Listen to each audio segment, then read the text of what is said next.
ఈ post menopause bleeding అంటే అసలు మెనోపాజ్ అంటేనే అంటే 12 మంత్స్ పాటు బ్లీడింగ్ ఆగిపోవడం. అంటే హ్మ్. 12 మంత్స్ పాటు ఎలాంటి పీరియడ్ లేకపోతే ఆ తర్వాత స్టేజ్ మనం మెనోపాజ్ అంటాం. హ్మ్. ఈ మెనోపాజ్ తర్వాత మళ్ళీ బ్లీడింగ్ గానీ, హ్మ్. లేదంటే చిన్న చిన్న స్పాటింగ్ గానీ, దీన్ని మనం పోస్ట్ మెనోపాజల్ బ్లీడింగ్ అంటూ ఉంటాం. ఓకే. ఇది నార్మల్ అయితే కాదండి. హ్మ్. ఎందుకంటే పీరియడ్ టైమ్‌లో మాత్రం బ్లీడింగ్ నార్మల్ అంటాం. హ్మ్. అదర్ దాన్ పీరియడ్స్ అయితే అది ఏదైనా అబ్నార్మల్ కిందకే వస్తుంది. దట్ టూ పీరియడ్స్ అయిపోయిన తర్వాత మళ్ళీ బ్లీడింగ్ అనిపించడం అనేది ఇంకా ప్రాబ్లమాటిక్ కండిషన్ అనమాట. ఓకే. ఇది చాలా మంది ఎలా ఉంటుందంటే కొంతమందికి ఎర్లీ ఏజ్‌లో పీరియడ్స్ ఆగిపోయి ఉంటాయి కదా! హ్మ్. వాళ్ళలో మళ్ళీ వచ్చి ఇలా పీరియడ్స్ ఆగిపోయిన తర్వాత మళ్ళీ వాళ్ళ హార్మోన్స్ యాక్టివేట్ అయిపోయి మళ్ళీ ఇలా బ్లీడింగ్ ఫార్మ్ అవుతూ ఉంటుంది వాళ్ళలో. కొంతమందిలో దీనికి చాలా కారణాలున్నాయి. హ్మ్. అందులో ఒకటి ఎండోమెట్రియల్ అట్రోఫీ అంటాం. హ్మ్. గర్భాశయం లోపల పొర ఉంటుంది కదా!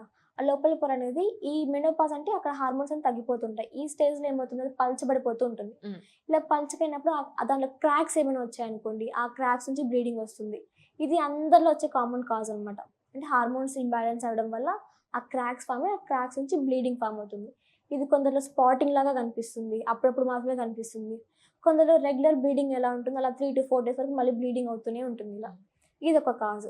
నెక్స్ట్ ఇంకేదైనా వాళ్ళకైనా గర్భాశయం ఇంతకుముందు ఫైబ్రాయిడ్స్ కానివ్వండి, ఎండోమెట్రియోసిస్ కానివ్వండి, బల్కీ యూట్రస్ అయినా, అడినోమైసిస్ అన్నా ఇలాంటి ఏ ప్రాబ్లమ్స్ అయినా కూడా మెనోపాజ్ కంటే ముందున్న వాళ్ళు ముందుగా ఉన్నట్టయితే వాటిని వాళ్ళు నెగ్లెక్ట్ చేసి ప్రాపర్‌గా ట్రీట్మెంట్ తీసుకోకున్నట్టయితే ఆ యొక్క సింప్టమ్స్ అనేటివి, ఆ యొక్క ప్రాబ్లమ్స్ అనేటివి మళ్ళీ మెనోపాజ్ తర్వాత మళ్ళీ స్టార్ట్ అవుతాయి వాళ్ళలో. హ్మ్. అంటే కొంతమంది మాకు పీరియడ్స్ ఆగిపోతే ఈ ప్రాబ్లమ్ తగ్గిపోతుంది అనుకుంటుంటారు. అవును. అలాంటి వాళ్ళు ఇది వచ్చే అవకాశం ఎక్కువగా ఉంటుందనమాట. ఇ ఇదొక కాజ్ అయుంటది. నెక్స్ట్ ఇంక వాళ్ళకి ఏదైనా ఇన్ఫెక్షన్స్ అయినప్పుడు, ఇన్ఫెక్షన్స్ వల్ల కూడా బ్లీడింగ్ వస్తుంది. హ్మ్. ఈ మెనోపాజ్ తర్వాత హార్మోన్స్ తగ్గిపోతూ ఉంటాయి. మెయిన్‌గా ఈస్ట్రోజన్ హార్మోన్ తగ్గిపోతుంది. ఇలాంటప్పుడు వాళ్ళకి వెజన మొత్తం డ్రైగా ఉంటుంది. ఇంకా ఈజీగా ఆ ఇన్ఫెక్షన్ వచ్చే అవకాశం ఎక్కువగా ఉంటుంది. కాబట్టి ఇలా ఇన్ఫెక్షన్స్ వచ్చినప్పుడు వాళ్ళకి బ్లీడింగ్, స్పాటింగ్ కనిపిస్తుంది. అంటే ఇన్ఫెక్షన్స్ కూడా ఇంక్లూడ్ అవుతాయంటారు దీంట్లో? ఇన్ఫెక్షన్స్ కూడా ఇంక్లూడ్ అవుతాయండి. ఓకే. ఎందుకంటే ఈ పోస్ట్ మెనోపాజ్ వుమెన్‌లో వాళ్ళకి అంటే పీరియడ్స్ ఆగిపోయిన వాళ్ళలో హార్మోన్స్ తగ్గుతాయి. ఇమ్యూనిటీ పవర్ తగ్గుతుంది. దీనివల్ల ఇన్ఫెక్షన్స్ ఈజీగా అటాక్ అవుతాయి వాళ్ళకి. హ్మ్. హ్మ్. అందుకనే వాళ్ళకి ఇలాంటి చాలా ప్రాబ్లమ్స్ వస్తూ ఉంటాయి పీరియడ్స్ తర్వాత. మరి ఎలాంటి జాగ్రత్తలు తీసుకోవాలంటారు?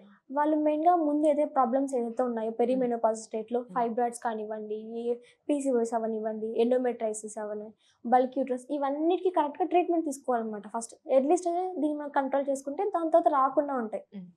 ఇదొకటి.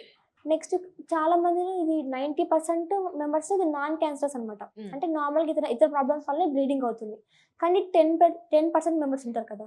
వాళ్ళలో ఇది క్యాన్సర్ వచ్చే అవకాశం కూడా ఎక్కువగా ఉంటుంది. కాబట్టి మనం ఇలా స్పాటింగ్ గాని, ఏదైనా బ్లీడింగ్ గాని కనిపించినప్పుడు వెంటనే డాక్టర్ దగ్గరికెళ్ళాలన్నమాట. అంటే ఓకే. మనం 90%లో ఉన్నామా, మనం 10%లో ఉన్నామని డాక్టర్ మాత్రం మనకు చెప్పగలుగుతారు. కాబట్టి వెంటనే నెగ్లెక్ట్ చేయకుండా ఇది పోస్ట్ మెనోపాజ్ బ్లీడింగ్ ఎవరిలో ఉంటుందో వాళ్ళు డాక్టర్‌ని కన్సల్ట్ అయితే వాళ్ళు డాక్టర్ చెప్తారన్నమాట. హ్మ్. ఓకే. మీకిది ప్రాబ్లమాటిక్ ఏం కాదు. హార్మోన్స్‌తో మెడిసిన్స్ తగ్గిపోతుందని చెప్తారు. అంటే దీన్ని మనం ప్రాబ్లమాటిక్‌గా చూసుకోవచ్చంటారా? లేకపోతే ఇలా తీసుకోవచ్చా? ప్రాబ్లమాటికే అండి. ఎప్పటికైనా ఇది ప్రాబ్లమాటికే అవుతుంది. ఓకే.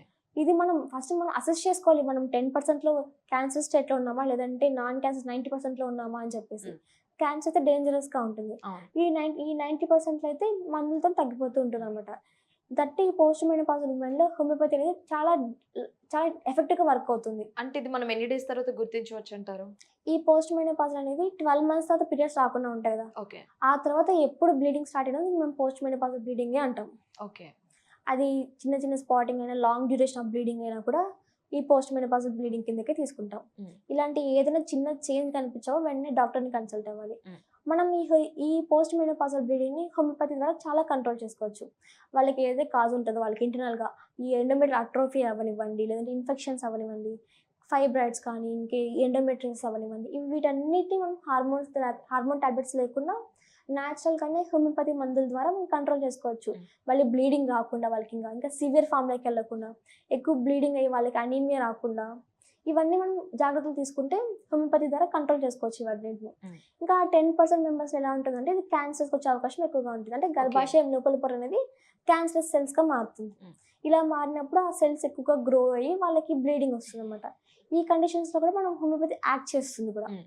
బట్ క్యాన్సర్ ట్రీట్మెంట్‌తో పాటు వీళ్ళకి ఆల్టర్‌నేట్‌గా సపోర్టివ్ సిస్టమ్‌గా హోమియోపతి యాక్ట్ చేస్తుంది ఈ కండిషన్స్‌లో. హ్మ్. వాళ్ళకి ఇంకా సింప్టమ్స్ వర్స్ అవ్వకుండా, పెయిన్ రాకుండా, నేచురల్‌గా లాంగ్ లాస్టింగ్‌గా ఉండేలాగా చూసుకోవచ్చు. ఓకే. ఇప్పుడు నార్మల్‌గా దీనికి ఎలా అంటే మెడిసిన్స్ యూజ్ చేయాలన్నారు కదా! అంటే ఎన్ని మంత్స్ యూజ్ చేస్తే ఈ ప్రాబ్లమ్ సాల్వ్ అవుతుందని చెప్పొచ్చు? ఇది మంత్స్ అని చెప్పేసి కేవలం అంటే ప్రతి పేషెంట్‌కి ఇలా ఉండదు హోమియోపతిలో. హ్మ్. ఇన్ని మంత్స్ యూజ్ చేయాలని. వాళ్ళ వాళ్ళ కండిషన్‌ని బట్టి, వాళ్ళకున్న సింప్టమాటిజంని బట్టి, వాళ్ళ బాడీ ఇచ్చే రెస్పాన్స్‌ని బట్టి హ్మ్. డ్యూరేషన్ ఆఫ్ యాక్షన్ మారుతూ ఉంటుందన్నమాట ప్రతి ఓకే. ఒక్కరిలో.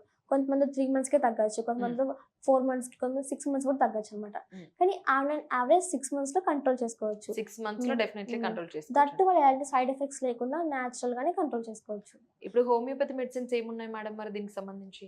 ఆ మెడిసిన్స్ హోమియోపతిలో ప్రతి ఒక్కరికి ఒక్కొక్క మెడిసిన్ ఉంటుందండి. ఓకే.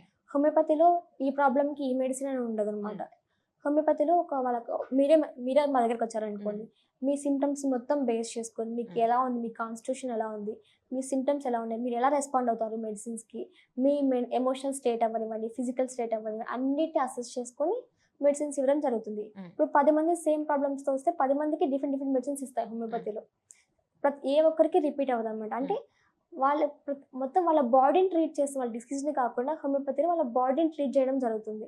కాబట్టి వాళ్ళకు ఎఫెక్టివ్‌గా ట్రీట్మెంట్ ఉంటుంది. దాంతో పాటు ఫాస్ట్‌గా రిజల్ట్స్ వస్తాయన్నమాట. ఓకే. అంటే ఇది ఫ్యూచర్‌లో ఏమన్నా ఎఫెక్ట్ అయ్యే అవకాశం ఉంటుందంటారా? ఖచ్చితంగా ఉంటుందండి ఫ్యూచర్‌లో. దీనికి కూడా ఏజ్ లిమిట్ ఉంటుందా మేడం? లేకపోతే నార్మల్ ఇష్యూగా తీసుకోవచ్చంటారా? ఇది ఆల్రెడీ మెనోపాజ్ తర్వాత హార్మోన్స్ డిస్టర్బెన్స్ జరుగుతుంది. డెఫినైట్‌లీ. దీనివల్ల వాళ్ళకి చాలా ఇంటర్నల్‌గానే ప్రాబ్లమ్ స్టార్ట్ అవుతాయి. దాంతో పాటు ఇది ప్రాబ్లమ్ ఇంకా యాడ్ ఆన్ అవుతుందన్నమాట వాళ్ళకి. కాబట్టి ఇది ఎర్లీ ఏజ్‌లో చూపించుకుంటే బెటర్ అనమాట. ఇది మెయిన్‌గా 55 నుంచి 65, 70 ఇయర్స్ మధ్యలో ఎవరికైనా రావచ్చనమాట. అంటే చాలా మందికి ఇప్పుడు 45, 50 క్రాస్ హ్మ్. అయింది అంటే క్లోజ్ అవుతుంది హ్మ్. కదా! సో, వాళ్ళలో కూడా అలా ఓకే వాళ్ళకి వస్తుందన్నమాట. ఉండదు కదా మరి. వాళ్ళలో కూడా కొద్ది రోజుల తర్వాత వస్తుందండి ఖచ్చితంగా. వాళ్ళకి కూడా హ్మ్. వస్తుందండి. అంటే ముందుగా ఏమైనా ప్రాబ్లమ్స్ ఏదైతే ఉంటాయి ఓకే. కదా! ఓకే. ఇది మెనోపాజ్ అనేది 40 నుంచి 55 ఇయర్స్ వరకు మధ్యలో ఎప్పుడైనా ఆగిపోవచ్చు. ఓకే. 45-55 ఇయర్స్. హ్మ్. హ్మ్. యావరేజ్‌గా 50 ఇయర్స్ హ్మ్. తీసుకున్నామనుకోండి.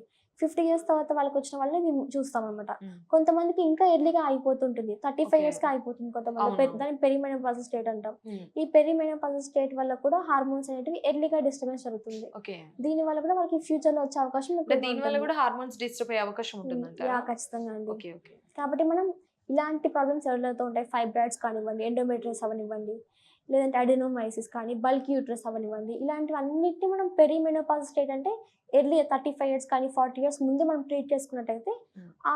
ఆఫ్టర్ మెనోపాజ్ అనేది కాంప్లికేషన్స్ లేకుండా హ్యాపీగా ఉంటుంది లైఫ్ అనేది.